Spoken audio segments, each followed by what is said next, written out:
வருகிறது என்று இந்த நேரத்திலே நான் உங்களுக்கு சொல்ல விருப்பப்படுகிறேன். ஏன்னா அந்த விரதத்தினுடைய மகிமை ஒரு தனி படலமாக வருகிறது. மெய்யன்பர்களே, இப்ப சஷ்டியிலே நாம் இருந்து கொண்டிருக்கிறோம்.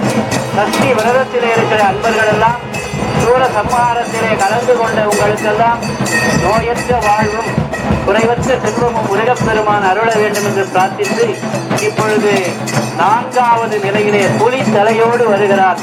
புலி என்பது மிகுந்த ஆக்ரோஷமான ஒரு மிருகம்.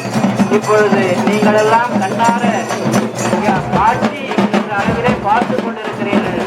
சூரபன்மன் புலியாக மாறி முருகப்பெருமானை எதிர்க்க இதோ வந்துவிட்டான். வெற்றிவேல் முருகனுக்கு, வடபழனி ஆண்டவருக்கு. ஆக இந்த சண்டையை நீங்க எப்பவுமே சமாதானமா 2 பேர் பேசிட்டு தான் யாரும் வேடிக்கை பார்க்க மாட்டாங்க.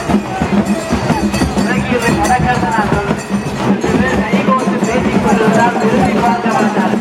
2 பேர் சண்டையை பிடித்து அடித்துக் கொண்டால் ஒரு பெரிய கூட்டம் கூடிவிடும். அது இயல்பு என்ற ஒரு காட்சியை இப்பொழுது பார்த்து சூரபன்மனுக்கும் முருகப்பெருமானுக்கும் நடக்கிற சண்டையை நாம தான் வேடிக்கை பார்க்கிறோம். அதே நேரத்திலே அது வேடிக்கை அல்ல, ஒரு பக்தி பூர்வமான திருக்காட்சி என்பதையும் நாம் உணர வேண்டும். இப்பொழுது சூரபன்மன் புலியாக மாறி புலி என்ற அந்த வடிவம் எடுத்து முருகனை எதிர்த்தான். ஆனால் வெற்றி பெறவில்லை. அவன் பின்னோக்கி போய் கொண்டிருக்கிறான். முன்னோக்கி வந்தவன் பின்னோக்கி போகிறான்னா தோற்று போகிறான் என்ற ஒரு அர்த்தம் இருக்கிறது. ஆகையினாலே இப்ப சூரபன்மன் வெற்றி பெறாத ஒரு நிலையிலே போகிறான். அடுத்து ஒரு வடிவம் எடுத்து வருவான். அது என்ன வடிவம் என்பதை சொல்வதற்கு முன்னாலே நம்முடைய